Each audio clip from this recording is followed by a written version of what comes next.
Hi guys, in this video we are going to be solving a question on geometry, and surprisingly the question is an entrance examination question into the National Advanced School of Public Works in Yaoundé, specifically for the architecture students, and it is mathematics, and it was problem number 17.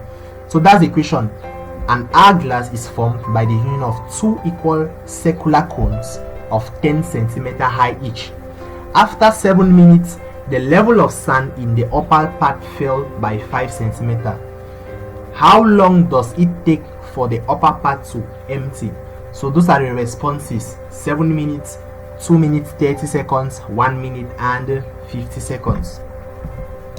So let's first of all display, like we try to picture out the scenario diagrammatically. So we have a sketch of what is happening. Now, firstly, the hourglass is formed by two equal cones. So we have a cone and then we have this other cone. So if you don't know what an hourglass is, this is what an hourglass is: two equal cones inverted. So that's it. Now, next we have the length of each cone, that is 10 centimeters. Therefore the total, that is the height, of each cone is 10 centimeters. Therefore the total height of the hourglass is 20 centimeters. Now let's see what is happening to sand that is inside falling. So with our hourglass, we are concentrated, or we are more concentrated with the upper cone, that is the upper part.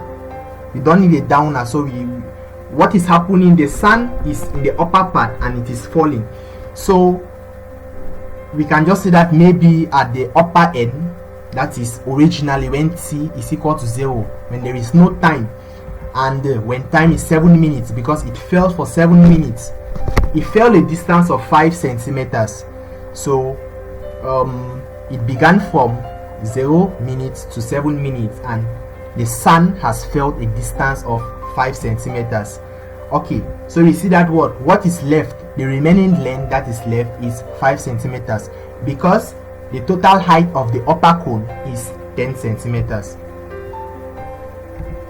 Alright, we are looking for how long it is going to take for the upper part of the cone to empty. That's what we are looking for. That is our objective. So it is a time taken for the upper part of the cone to empty. That is for the remaining 5 centimeters, for the sand to fall the remainder of the 5 centimeters.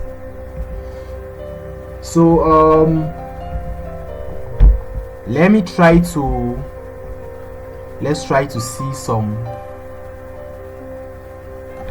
a little bit of geometry here. Alright, so first, volume is proportional to time. Why am I saying so? Because it's very easy to get the volume of the sand that fell. They gave us the time already, so we can get the volume. Now we can also get the volume of the sand still to fall, and then we find its time using our direct proportionality. So our first objective is to find the volume of the sand that fell. Let's just call it Vs. As you can see, I have indicated it on the diagram.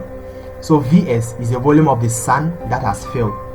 So the sand is going to take the shape of the cone. So the sand is falling.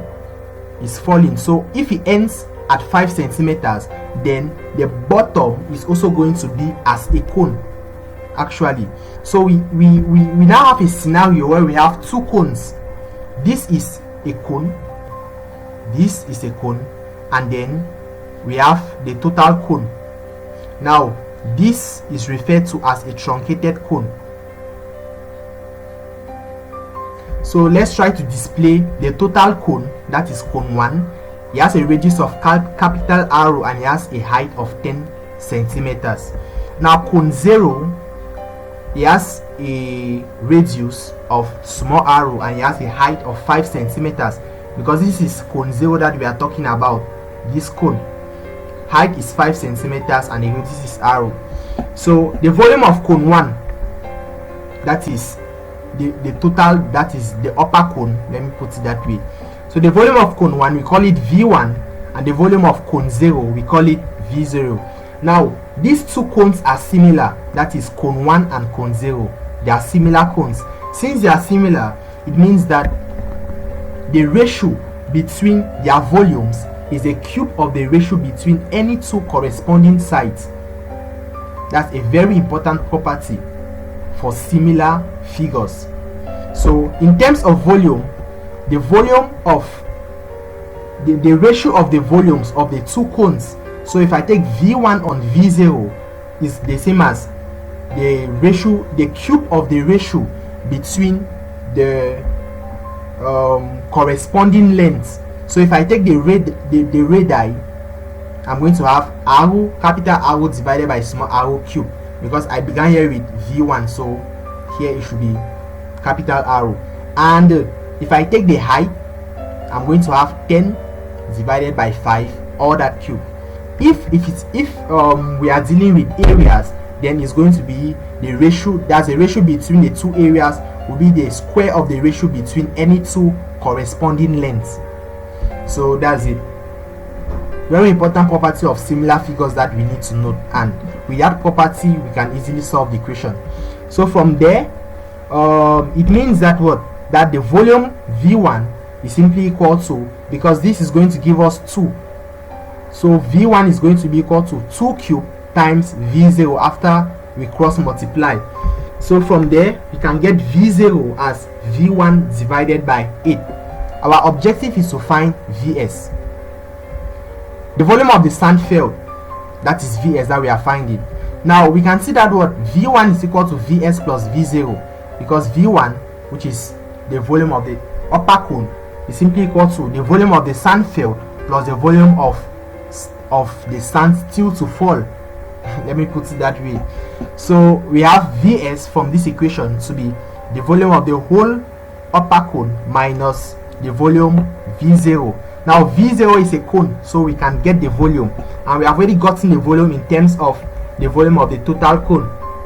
So Vs becomes V1 minus 18 V1, since 18 V1 is V0. By so doing, we get 7 divided by 8 V1 as Vs.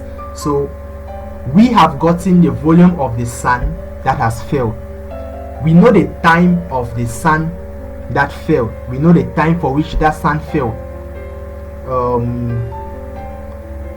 For this height, which is 5 centimeters. So since volume and time are proportional, we can now find the time taken for the upper part to empty. We call it T0. So time taken for the upper part to empty, we now use our proportionality. So Vs, that is the volume Vs, used 7 minutes, as we can see. Therefore the volume V0, because the volume V0 is the volume of sand still left to fall, and we have it already, and we want to find the time taken that it is going to use, which is T0. So crossing multiply, we get we are looking for T0, so it is simply 7 V0 divided by Vs. So we have 7 V0 divided by Vs, but we have V0 and Vs in terms of V1, and since it is their ratio, then V1 is going to cancel. So we have 7 times V0 is simply 18 V1, now divided by Vs, which is 7 on 8 V1. So we can write it as 7 times 18 V1. So we have 78 V1 divided by 78 V1, which is going to give us 1 minute, and the solution is complete. Answer to the equation is C. So that was it for the question. It was a very trickish question. It was problem 17, like I said, but it was 2019 for the architecture mathematics. So if you love the video, endeavor to like the video, share the video to your friends who are preparing for the concours. I'm going to send a link on the description where you can prepare for all concours into maybe engineering schools or medicine schools. I'm going to send a link, and then you're going to view the site. It's an e-learning site. that you can use to prepare for your concours wherever you are.